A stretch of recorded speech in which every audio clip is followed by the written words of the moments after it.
2000년 4월 28일 안산시화공단 부근 공장 야간 근무를 마친 24세 여성은 마지막 지하철을 타고 집으로 향하고 있었습니다. 그 길은 자신이 살고 있는 안산구 단원구 선부동 주공아파트 8단지의 집 근처 골목길이었기 때문에 그녀가 항상 다니던 익숙한 길이어서 아무런 경계심이 없이 걸어갔습니다. 하지만 그녀가 골목에 들어서는 순간 어두운 그림자 하나가 따라갔습니다. 누군가 갑자기 뒤에서 빠르게 접근하면서 그녀 앞에 멈춰 섰고 심한 몸싸움을 하더니 다음날 새벽 인근 공장 옆 빈터에서 여성의 시신이 발견되었습니다. 고인의 머리는 둔기로 맞아 깨져 있었고 가방은 사라졌으며 신체 일부는 노출된 상태였습니다. 괴한은 돌멩이로 여성의 뒤통수를 2번, 얼굴 2번 등 총 4번을 가격한 것으로 확인됐습니다. 현장에 출동한 경찰은 이 사건은 분명 강도 살해 사건이 틀림없다고 판단하고 증거와 목격자를 찾아봤습니다. 그러나 별다른 성과 없이 시간만 흘러가자 경찰은 이 사건이 돈을 노린 강도 사건으로 판단하고 인근에 거주하고 있는 강력범죄를 저질렀던 전과자들을 상대로 조사하기 시작했습니다. 사건이 발생한 지역은 공단 특성상 외국인 산업연수생 등 외국인 근로자가 많은 곳으로 저녁에는 항상 주위를 살피고 다녀야 하는 곳이었습니다. 그런데 범인은 현장에 아무런 증거를 남기지 않고 현장을 떠났기 때문에 수사에 진전이 없었습니다. 경찰 내부에서는 외국인 노동자가 금전을 노린 범죄가 아닌지 의심도 했지만 또 다른 시각에서는 절대 그럴 일이 없다며 반론했습니다. 돈을 벌기 위해 들어온 외국인들이 단돈 몇 푼을 벌기 위해 강도짓을 하다 걸리면 구속되어 고향에 돈을 보내줄 수 없을 뿐만 아니라 강제 추방이 되기 때문에 외국인 노동자들의 범행은 아닐 것으로 생각했습니다.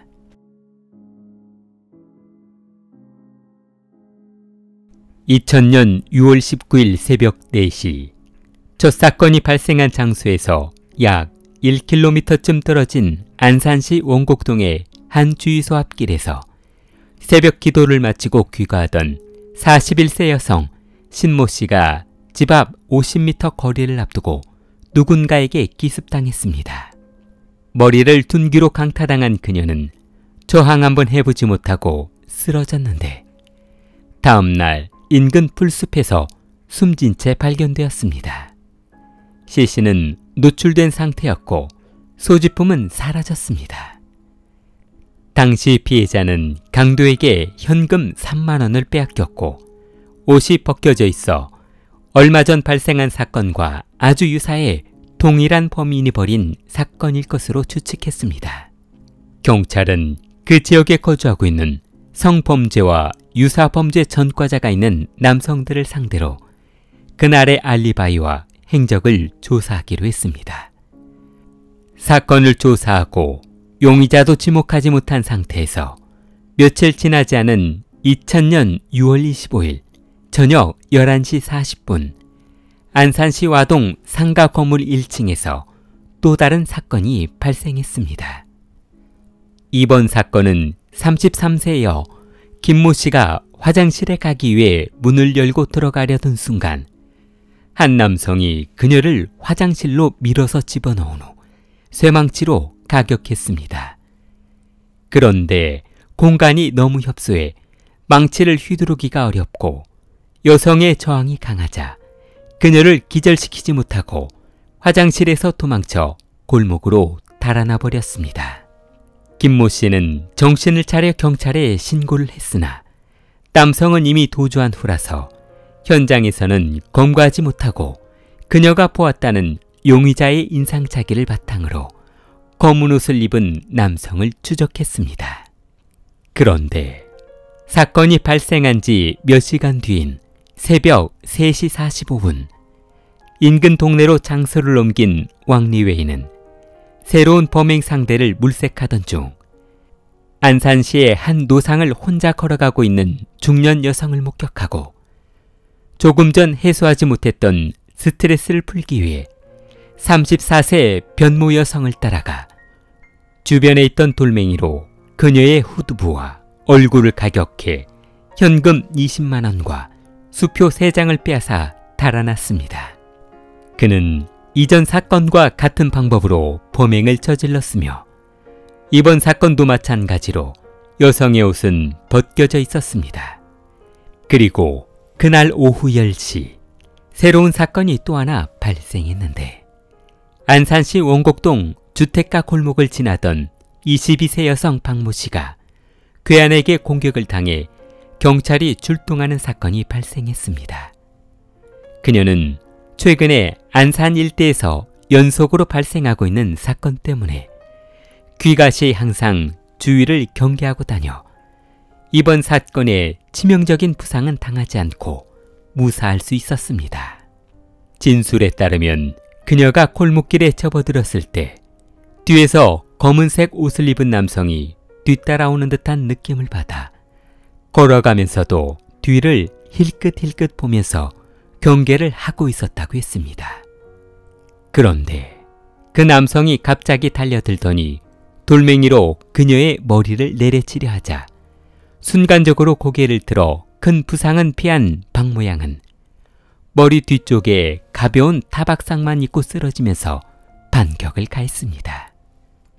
범인은 그 정도 공격을 가했으면 여성이 무서워서 도망을 가거나 살려달라며 애원할 줄 알았는데 오히려 반항하면서 반격을 가하자 잠시 주춤하다가 뒤돌아 달아났습니다.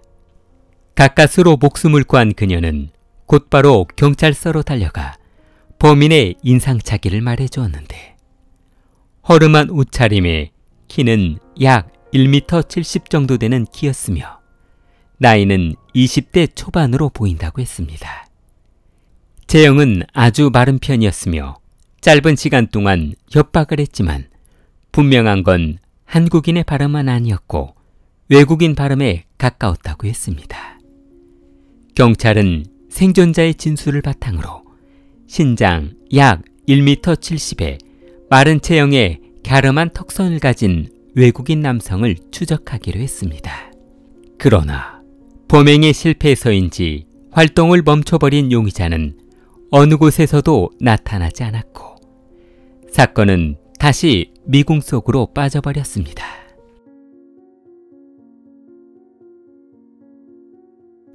끊임없이 발생하는 강력사건으로 안산 일대는 공포에 휩싸여 분화는 극에 달했습니다. 몇 주 사이에 여성 2명이 목숨을 잃었고 세 번째 피해자 여성은 간신히 목숨을 건졌지만 그날의 트라우마로 정신과 치료를 받고 있어 지역 주민들의 고충은 이만저만이 아니었습니다. 아파트 단지마다 비상반상회가 열렸고 관리사무소에서는 혼자 밤에 외출을 삼가라는 경고가 매일같이 울려 퍼졌습니다. 안산은 이제 밤만 되면 공포에 얼어붙은 도시가 되어버렸습니다. 주민들이 온통 외국인 범죄자의 신경이 곤두서 있던 그때 시내 주택가의 한 슈퍼에 검은색 후드티를 입은 남성이 들어갔습니다. 그는 한참 동안 먹을 것을 주워 담더니 계산하기 위해 테이블 위에 올려놓고 주머니를 뒤적거렸습니다. 아주머니에게 수표 한 장을 내민 남성은 서투른 말투로 얼마냐며 물었고 계산을 마친 주인은 합계 금액을 말해주었습니다. 수표 뒷면에 성명과 신분을 증명할 만한 번호를 적어달라고 하자 그는 서툰 글씨체로 자신의 이름을 적어주었습니다. 아주머니는 수표를 확인하고 고개를 갸우뚱하더니 일단 물건값으로 받아두었습니다.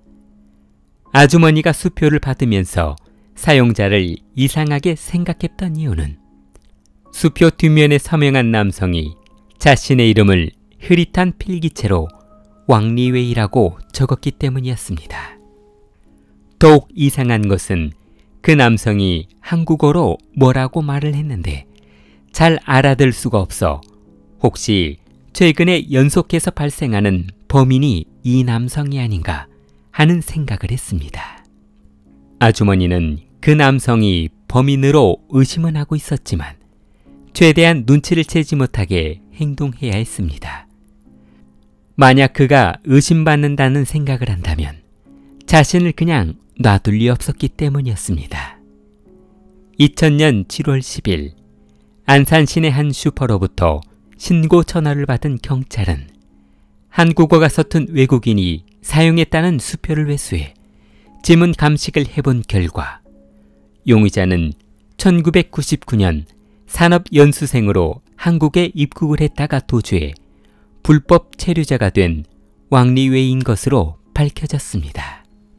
4월에서 6월까지 안산을 공포로 몰아넣었던 괴담의 정체는 그렇게 한 장의 수표로 드러나게 된 것이었습니다. 1999년 9월 산업연수생으로 입국해 전라남도 목포시의 한 방직 공장에서 일하던 왕리웨이는 낯선 공장 생활을 견디지 못해 2달도 채 되지 않은 상황에서 공장을 무단 이탈해버렸습니다. 그가 2달 만에 공장에서 이탈한 것은 처음 중국에서 한국으로 들어올 때부터 계획한 것이었는지 아니면 정말 적응을 하지 못해 그런 것인지는 알 수 없었습니다. 목포에서 도망친 그는 외국인 노동자가 많다는 경기도 지역으로 숨어 들어왔는데 특별한 연고도 아는 지인도 있는 것도 아닌 안산에 월세방을 얻어 자리 잡으려 했습니다. 그러나 정식 비자도 없고 전문 업종에 기술이나 지식이 없는 상태에서 일자리를 찾는다는 것은 보통 힘든 일이 아니었기 때문에 그곳에서 직업을 구한다는 것은 쉬운 일이 아니었습니다. 그는 아침에는 공사장에서 밤에는 막노동 현장에서 일하며 하루를 때웠습니다. 시간이 흐를수록 생각했던 것과는 너무 다르게 흘러가 생활이 궁색해지자 결국 그는 더 쉬운 방법으로 돈을 버는 방법을 찾기 시작했습니다.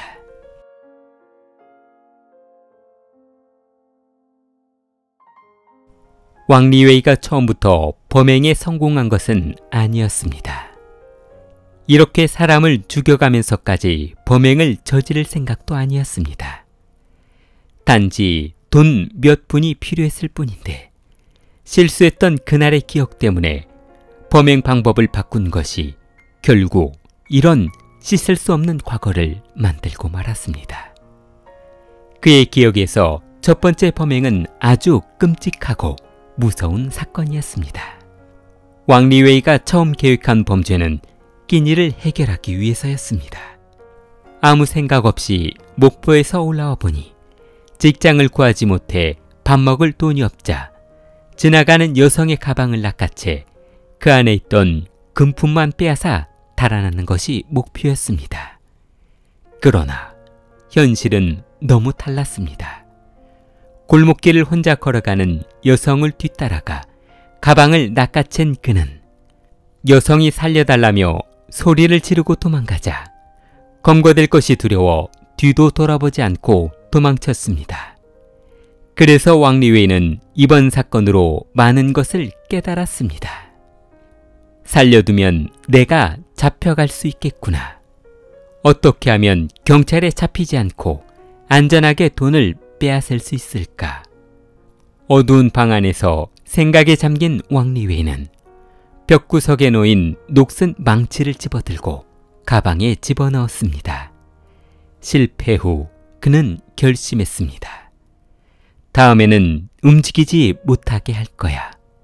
그는 이렇게 한순간에 단순 절도범이 아닌 사람을 해치며 돈을 빼앗는 포식자가 되고 말았습니다. 경찰은 그의 집을 수색하던 과정에서 오래된 일기장을 발견했는데 일기 내용을 보고 그가 타지에서 얼마나 외롭고 힘든 생활을 하고 있었는지 알 수 있었습니다. 왕리웨이는 그동안의 범죄로 약 100만 원 정도의 돈을 빼앗았는데 대부분 생활비로 사용한 것으로 밝혀졌습니다. 그리고 경찰은 범행 대상으로 삼았던 여성들이 모두 옷이 벗겨져 있는 상태였기 때문에 그 범행에 대한 동기가 무엇인지 알고 싶었습니다. 경찰이 이유를 묻자 왕리웨이는 자신은 평소 발기부전으로 인해 원만한 성생활을 하지 못하고 있는데 무슨 말도 안 되는 소리를 하고 있냐며 범행을 부인했습니다. 그러나 경찰 조사 결과 그는 여성의 몸을 보고 고통을 주는 행위를 통해서 흥분을 느끼는 심각한 도착증이 있는 것으로 밝혀졌습니다. 그가 남긴 일기장에는 이런 내용이 있었는데 혼자 다니는 여성을 목표로 노렸다. 강하게 때리면 반항하지 못한다. 소리 지르지 않아서 쉬웠다. 라는 자신의 범행을 마치 누군가를 사냥하는 것처럼 묘사해 소름이 끼치는 문구들이 담겨 있었습니다.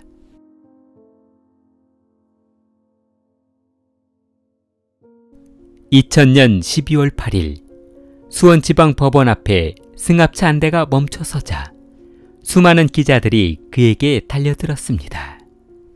기자들이 한마디만 해달라며 사정을 했으나 경찰관들은 추가 사고를 우려해 곧바로 끌고 들어갔습니다.